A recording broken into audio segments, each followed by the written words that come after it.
Hey there everyone, Hitesh here from LearnCodeOnline.in and of course your programming friend. So let's carry forward our JavaScript journey and we have to do a lot in here.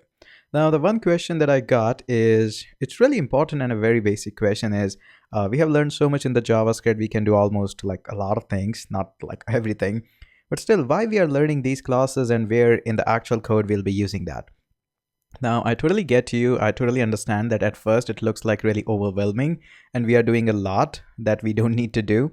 But these are just the basic examples. When you move on to the actual world, when you work on something like React, in case you have taken my React course or you have worked on Angular, MongoDB, Node.js, you'll be using classes like anything. And especially, just to give you one example, let's just say you're creating a student profile on LearnCodeOnline.in. Now, what we have to do in that particular case, we cannot just start writing the code.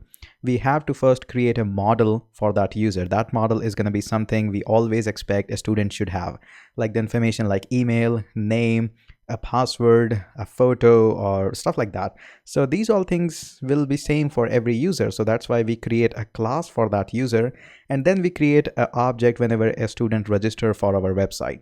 And then we fetch this exact information in our MongoDB. So that's how the stuff goes on, and you will be learning a lot, of course, probably in the upcoming course or maybe on the YouTube videos. We will be discussing all these things, how we can do all these stuffs in Node.js and Mongo and all these stuff. So I hope this makes a little bit sense that yes, it is really useful information and we'll be using that quite a lot. Now moving forward, we will be talking about two main stuff in this particular video. The first is the concept of inheritance, which is super easy. I don't know why people makes it hard, but it's super easy. Another concept that we are going to learn is known as the method overriding. I know it's a fancy word, but it just makes sense. When I'll be talking you through, it will all make sense. So let's go ahead and start our journey. So just to give you a brief idea, in case you haven't watched the previous video, go ahead, watch that. This video will only make sense if you have watched the previous one. So we do have a class user. It has a constructor, couple of methods, and that's pretty much it. We have created an object John from the same class and passed on the expected information, first name, last name, and credit. And then we have got a method call, get full name, edit name, and all that stuff. Okay. Now let's just say this is a user on my website, and I really want to create another user which is having all the information as user, but do have certain extra information.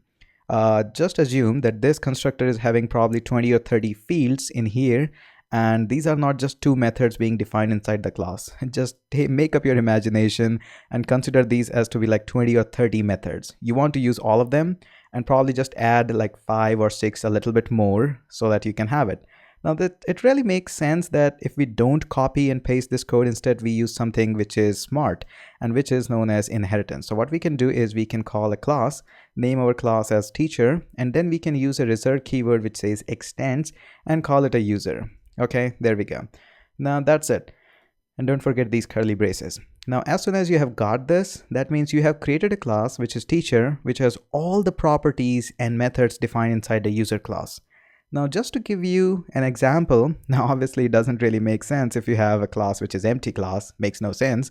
But just to prove my point, if instead of creating an object from user, if I create an object from this teacher class, it will still run because it has all the methods and all the properties and all the expected thing from this above class. And that's the power of this entire inheritance. Just to prove my point, I'm going to open up my terminal and I'm going to run this node myclass.js, and notice it's still all running and I have saved it everything. So this is the beauty and the power of inheritance. And let me just put it down a little bit. Now let's just go ahead and talk a little bit more about, obviously the empty class doesn't make sense. So let's talk about one of the caveat points in creating an inherited class. The first in the caveat point that you will be following up is going to be the constructor. Now, as I mentioned in the previous class, that whenever you see the new keyword, just assume that a constructor is being called. So the very first time the object is being created, the constructor is called. Just see the new keyword, just assume a constructor is called, even if it is not defined, okay? So we have seen we are using this constructor, and we have seen just by running this file that yes, we are by default using the constructor defined in our parent class. Now, A lot of people call this as like parent child because this is parent and this is inheriting it, so that's why it's a child class. And some people use different analogy here, but call it whatever you like. I'm just gonna call them as parent and child classes. Makes much more sense to me, like I can relate that. Okay, so the first keyword point is constructor. So let's just say we have a constructor. So what is going to happen when we have a constructor? Let's just say we have a constructor method, and just like that. Now, obviously this is going to give us an error. So first and foremost, it's good to see what is that error. Errors are good, they always teach you some stuff. So notice it says must call super constructor in derived class before accessing this. So yeah, it's a little bit jargon, but it's saying all the truth thing. It is saying that, hey, there is a certain rule when you want to have an inheritance class. And that rule is whenever you define the constructor, the first line in that constructor method should be this, super, okay? And it's not like you can have it anywhere else. This is a method which always should be the first in the constructor. Okay, and this super also expect the exact same parameter as you are having these. So you always and always should have these parameter. Yes, there are other variations we can have it, but as of now, just assume this one. Now you might be wondering that, hey, we have created this teacher class to have more information. If we are having all of these, then where is our extra information? And that's a good point. So let me have this. So we are expecting all the information that we are having for a user, but as a teacher, you might be teaching some subject. So I expect you to have more information, like what subject you'll be teaching up. So there we go, we have a subject.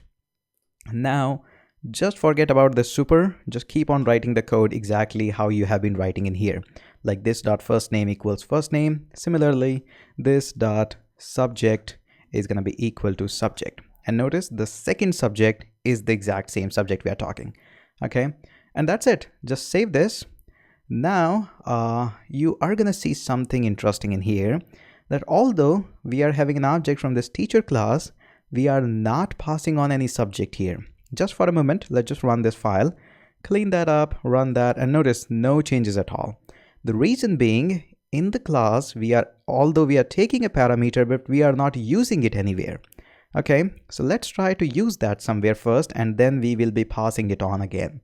So let's just say we are using this get full name, and probably, you know what, let's just scratch that, and let's just first of all pass on a parameter. Obviously, we are not using it as of now, but let me try to use that and talk about one more concept here first.